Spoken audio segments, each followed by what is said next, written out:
Sifat-sifat wajib Nabi dan Rasul. Ada sidik, artinya benar. Contoh perilaku sidik Rasulullah bukan hanya perkataan yang benar, tetapi beliau bersikap jujur juga saat berdakwah.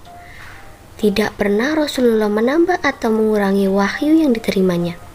Perkataan ataupun perbuatan seorang Rasul selalu dilandasi ketakwaan kepada Allah Subhanahu wa Ta'ala, sehingga membuah kebenaran dalam setiap tingkah lakunya.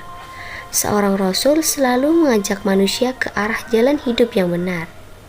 Kemudian ada amanah, artinya dapat dipercaya. Seorang Rasul pasti dapat dipercaya janji-janjinya, karena hal tersebut adalah janji Allah Subhanahu wa Ta'ala. Rasul tidak mungkin berkhianat baik terhadap sesama manusia maupun terhadap Allah Subhanahu wa Ta'ala. Seorang Rasul selalu menjaga dari perbuatan maksiat lahir maupun batin. Yang kemudian selanjutnya yang ketiga ada tabligh, artinya menyampaikan. Tabligh artinya menyampaikan. Seorang Rasul memiliki kewajiban menyampaikan wahyu yang diterima dari Allah Subhanahu wa Ta'ala kepada umat manusia. Contoh perilaku tabligh Nabi dan Rasul adalah mereka selalu menyampaikan wahyu apapun, bahaya atau ancaman yang datang kepada mereka. Misalnya, Nabi Ibrahim yang disiksa dengan cara dibakar. Kemudian, Nabi Yahya yang dibunuh dan Nabi Muhammad SAW yang diancam akan dibunuh serta diboikot oleh kaum kafir Quraisy. Sifat yang terakhir ada fatona. Fatona artinya cerdas, pandai, dan bijaksana. Seorang nabi dan rasul memiliki kecerdasan dan kekuatan berpikir yang tinggi agar dapat memberikan keterangan-keterangan dengan pandai dan bijaksana sehingga manusia dapat mengerti dan memahami apa yang diajarkannya.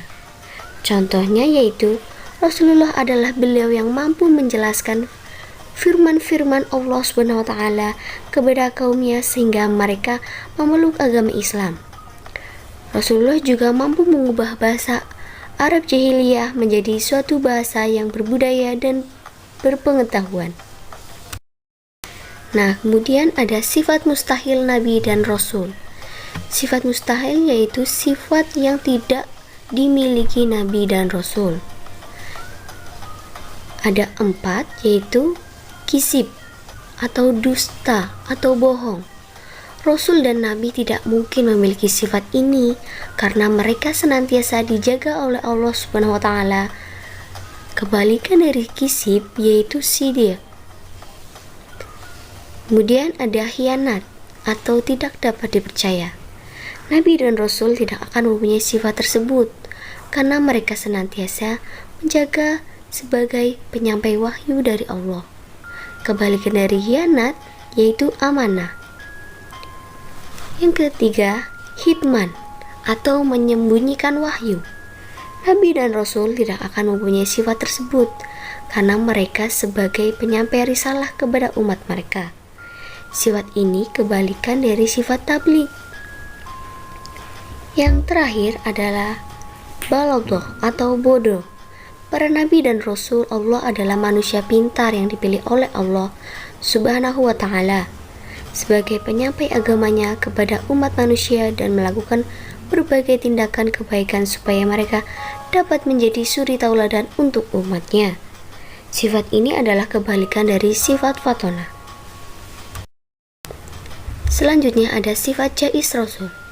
Sifat jais bagi Rasul, Nabi dan Rasul terdapat satu yakni ar-radul basyariyah yang memiliki arti bahwa mereka juga memiliki sifat seperti manusia pada umumnya, yakni makan, minum, sakit, dan tidur.